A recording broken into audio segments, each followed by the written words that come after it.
Each year, on December 1st, people all over the world unite in solidarity to reaffirm our commitment to the fight against HIV and AIDS. Since the identification of the acquired immunodeficiency syndrome in 1981 and the human immunodeficiency virus that causes it in 1985, we've lost many. But we've learned much. We've learned that HIV is not a disease that only affects gay white men, as we originally thought. We've learned from Arthur Ashe and Magic Johnson that no matter how much money or fame you have, you too can be a victim to HIV and AIDS. We've also learned from Magic that with the advent of antiretroviral treatments in 1996, the right resources and a positive outlook, although infected, one might live a normal and healthy life. We've watched as this epidemic has reached critical levels in places like Africa, and we've witnessed an epidemic growing even here, right here at home, among people of color.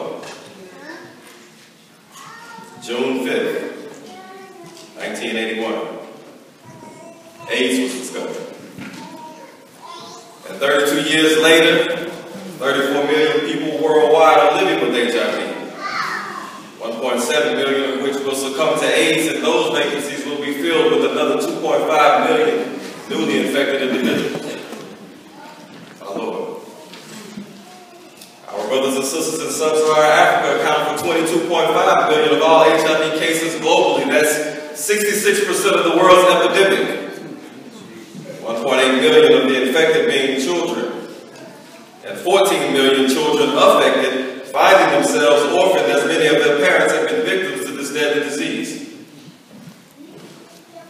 You see, the problem in Africa is that they contain 10% of the world's population, 20% of the world's health burden, and only 3% of the world's health care providers. The Reverend Dr. Martin Luther King once said of all the forms of inequality, injustice in health care is the most shocking and inhumane. HIV and AIDS is a justice issue. It's an injustice right here at home on our own soil that 1.8 million of our compatriots are living with HIV, and 1 in 5 of them don't even know they're infected. Men who have sex with men and injection drug users are most at risk, accounting for nearly 50% and 17% of Americans living with HIV respectively. And although African Americans are only 14% of the U.S. population, we make up half of the new cases as well as half of the people living with HIV. Just another form of racial inequality, I'd say. I'd say it's a tragedy that AIDS is the leading cause of death of black women ages 25 to 34 due to factors such as poverty, which black women overwhelmingly find themselves in as they attempt to hold down single-parent households. Due to sexually transmitted infections, which black women contract more of. Due to mass incarceration of black men, where 1 in 3 of us will be in prison in our lifetime, and yes, black men on the down, who have been closeted by a society that has yet to fully affirm them, forcing them to lead a false yet more accepting lifestyle. It's these factors that we in public health refer to as the social determinants of health. In this case, HIV. The World Health Organization defines it as the conditions in which people are born, grow, live, work, and age, including the health system. These circumstances are shaped by the distribution of money, power, and resources at a global, national, and local level. The social determinants of health are mostly responsible for health inequities, and that's the unfair and avoidable differences in health status. You see, my brothers and sisters in Christ, HIV and AIDS is a human rights issue. It's a human issue.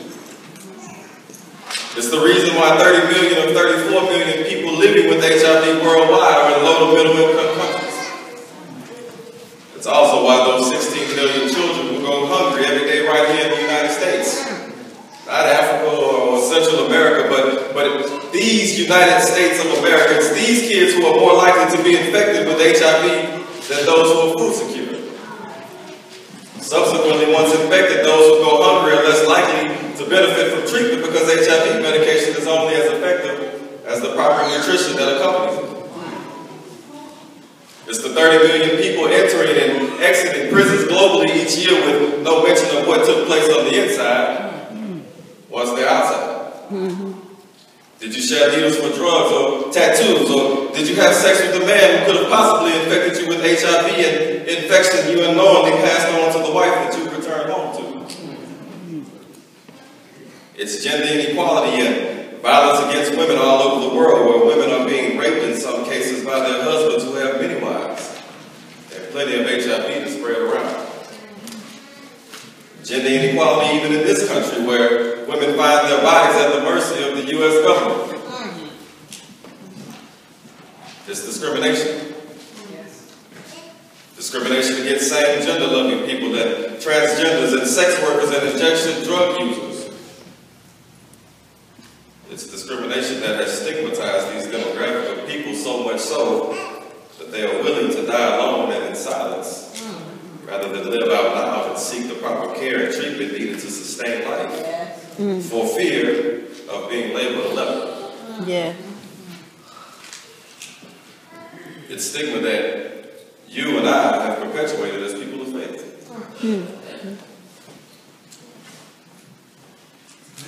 HIV and AIDS is no longer just a medical condition, brothers and sisters.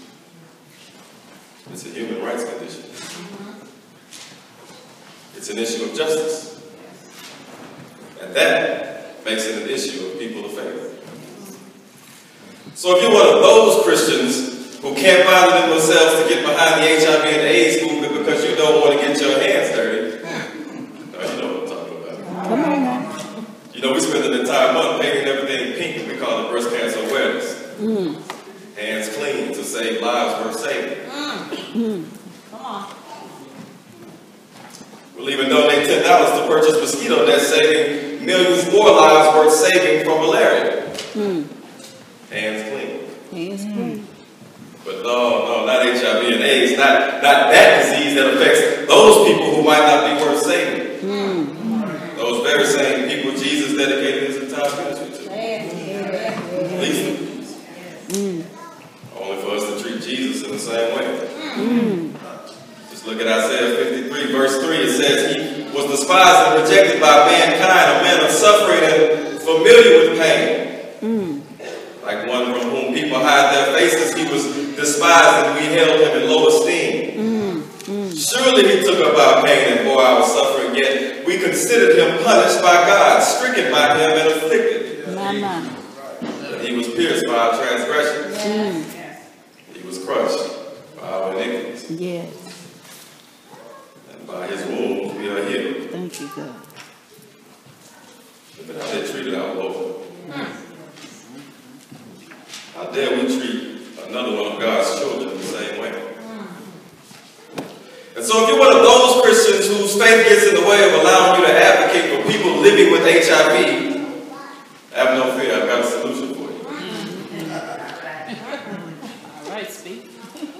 HIV and AIDS is a justice issue. And although the Bible might not say anything about HIV specifically, it says plenty about justice. Yes. In fact, the Bible mentions justice 1,576 times in 1,379 separate verses. Yeah. That's 1,576 times the word justice or some synonym of justice is mentioned in the Bible. Yeah. Now, to put that in perspective, that's twice as many times as the words love or heaven mentioned. And 7 times more often than the word hell. So if you're one of those Christians who need some biblical context, well, there it is. HIV and AIDS is a justice issue. Yes. All right. If you can't justify fighting for HIV, the medical condition, fight against HIV, the justice issue. Yes, yes. And join me in the healing process. Isaiah 53 says that by his wounds we are healed. Yes. And I say the healing of HIV and AIDS cannot and will not begin without a faith response. The United Nations says that 70% of the world's population identifies with the faith community.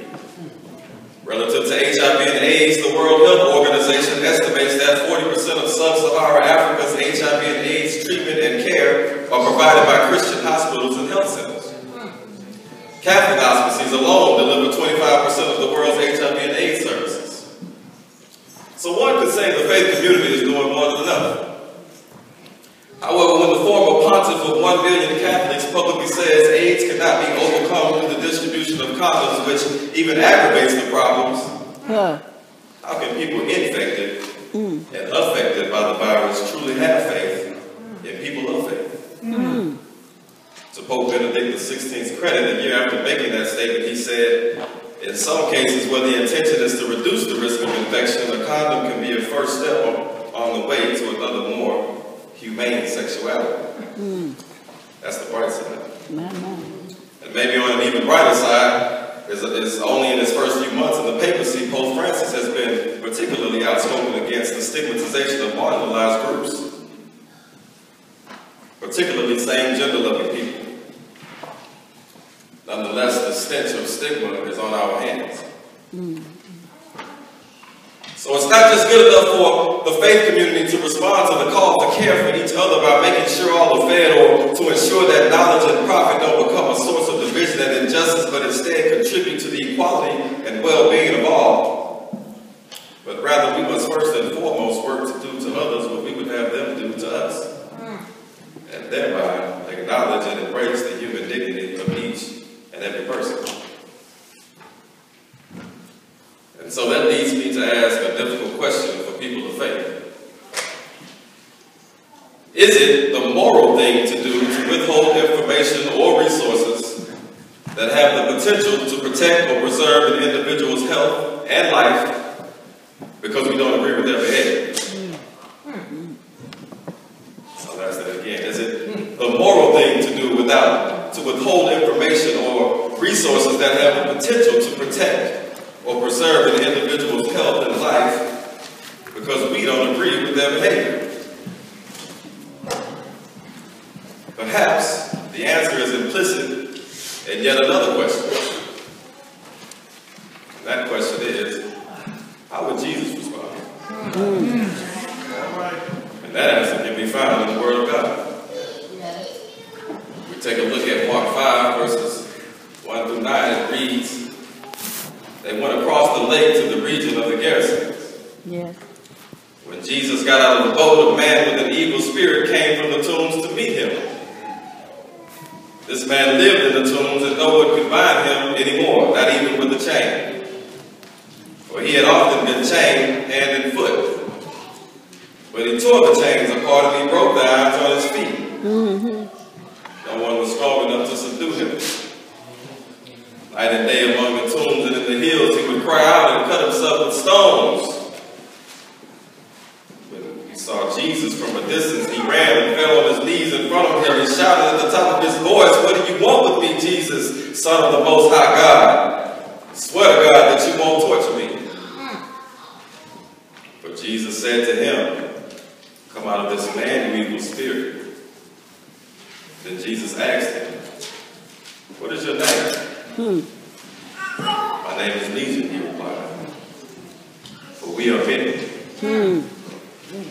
So here we have a man living among the dead, a human being cut off from the love and non-judgmental support of his family and community, a person created in God's image, living outside the community of faith. It's the community that often chained him hand and foot. My brothers and sisters in Christ, HIV and AIDS is the garrison demoniac of the 21st century. Yes.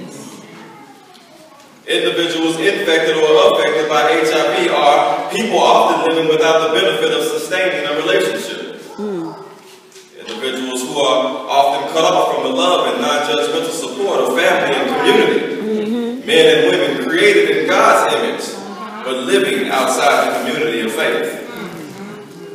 You see, it's the church community that changed them hand and foot by failing to extend the unconditional, liberating love of Jesus. So what should be the faith community's response in the fight against HIV and AIDS? I thought you never asked. You see, we often come to church expecting to only be spiritually fed, but that's not enough. This type type of ministry requires that we as people of faith serve a full course meal. So it's the church's responsibility to carry out its mandate to minister to individuals' physical health, to minister to their mental health, to minister to their family and social health, as well as their spiritual health needs. A full course meal. Just look how Jesus responded further down in Mark 5. As we start in the middle of verse 14, it says, "The people went out to see what happened. When they came to Jesus, they saw the man who had been possessed by the legion of demons, sitting there, dressed, and in his right mind." Yes, yes. As Jesus was getting into the boat, the man who had been demon-possessed begged to go with him. Jesus did not let him go, but said, "Go home to your family and tell them how much the Lord has done for you and how he has had mercy on you." So the man went away and began to tell the Decapolis how much Jesus had done for him. And all the people were amazed.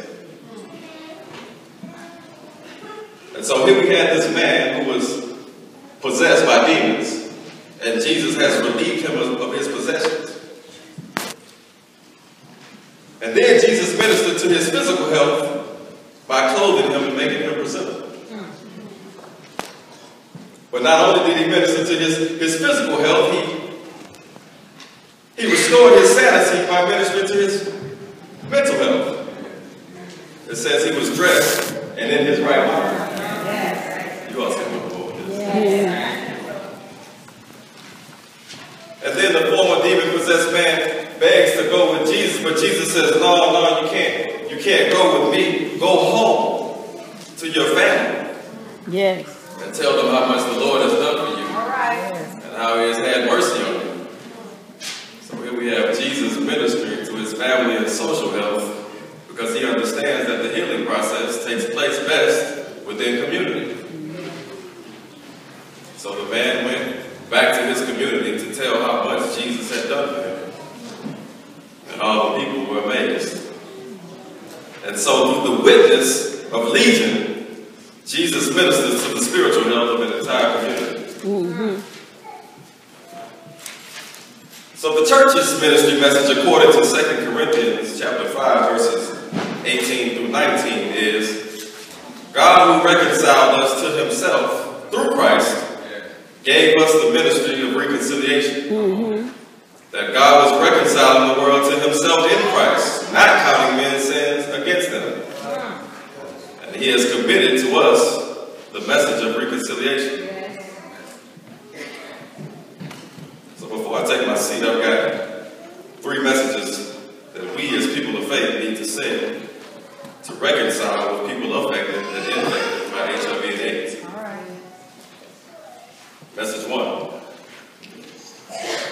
Illness is not a punishment. It's an opportunity.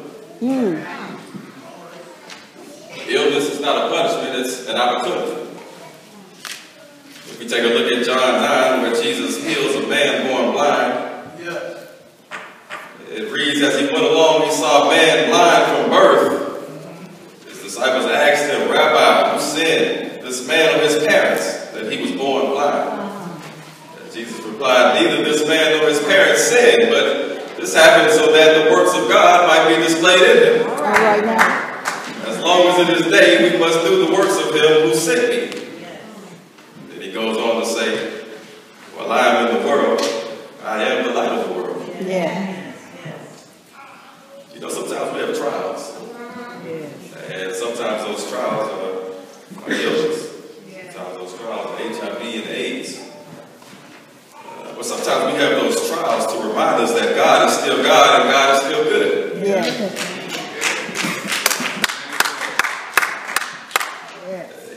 If everything always went as planned, we'd cease to feel the need for God. Am I right? Hey. And so here we have a man born into darkness, not as a penalty for his sins. Because little does he know Jesus is already going to pay for those sins on the cross. It's not a death sentence, but rather an opportunity to praise God for his miracles. All right. It's an opportunity for us as disciples of Christ to do the works of him. Mm-hmm. It's an opportunity to shine our light into the darkness of HIV and AIDS, whether someone was born with it or not. It doesn't matter. All that matters is that we get to zero new infections, zero discrimination, and zero AIDS-related deaths. And in order to do that, we as people of faith must be a witness to the goodness of the Lord. Yes. That's message one. Message two. Your outlook affects your outcome. Say Your that. outlook affects your outcome. If we harken back to Mark 5, we visit the story where Jesus heals a hemorrhaging woman. It reads, a large crowd followed and pressed around Jesus, and a woman was there who had been subject to bleeding for 12 years. She had suffered a great deal under the care of many doctors and had spent all she had. Yet instead of getting better, she only grew worse. When she heard about Jesus, she came up behind him in the crowd and touched his cloak.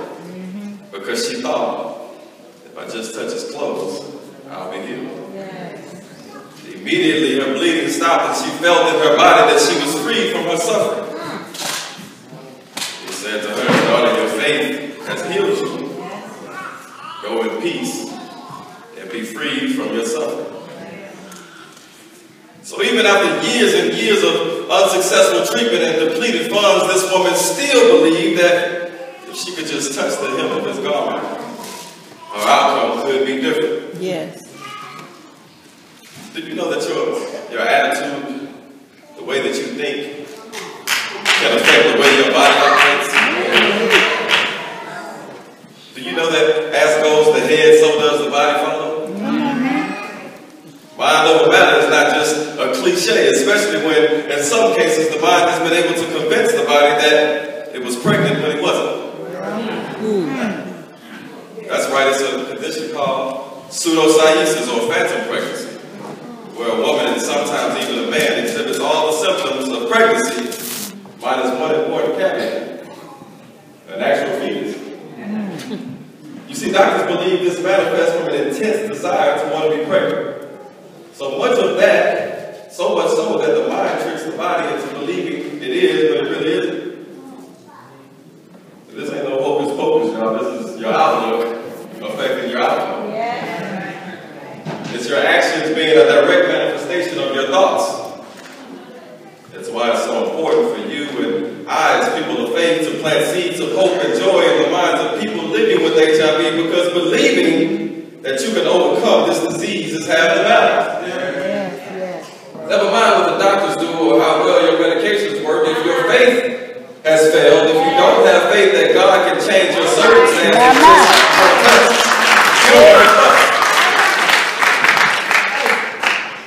your outlook affects your outcome. And the third and final message: restoration is possible when you're filled with the Spirit of the Lord. Hey. Restoration is possible when you're filled with the Spirit of the Lord. We go to Old Testament and visit Ezekiel 37 and go to the valley of the dry bones. It reads, the hand of the Lord was on me, and he brought me out by the Spirit of the Lord. And he set me in the middle of a valley. It was full of bones. He led me back and forth among them, and I saw a great many bones on the floor of the valley, bones that were very dry. He asked me, Son of man, can these bones live? I said, Sovereign Lord, you alone know. And he said to me, prophesy to these bones and say to them, dry bones, hear the word of the Lord. This is what the Sovereign Lord says to these bones. I will make breath into you and will come, and you will come to life. I will attach tendons to you and make flesh come upon you and cover you with skin. I will put breath in you, and you will come to life. Then he goes on to say, I will put my spirit in you, and you will live. Yeah. But before then, he says, Son of man, these bones are the people of Israel. And they say, our bones are dried up, and our hope is gone.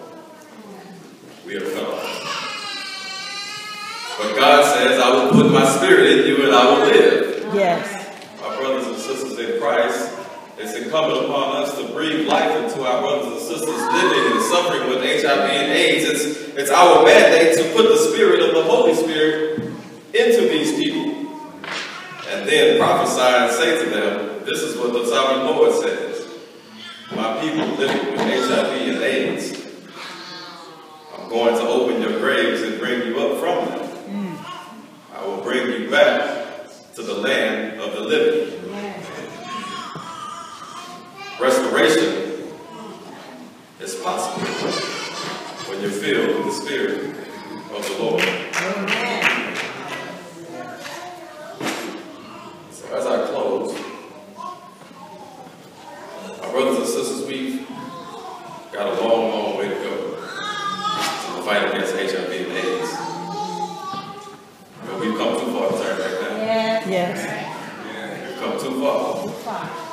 No matter how many life-saving antiretroviral treatments are available, the healing of HIV and AIDS will only take place when we begin to treat people not only with medication, but also with the love of Jesus Christ.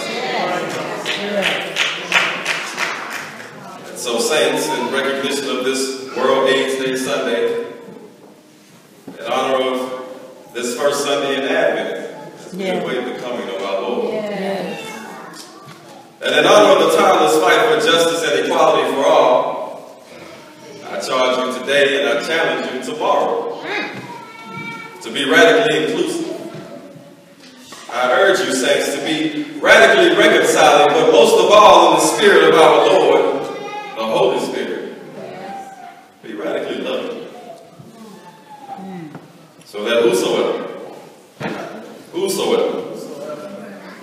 believeth in him shall not perish, but have life, and have life abundantly. Amen.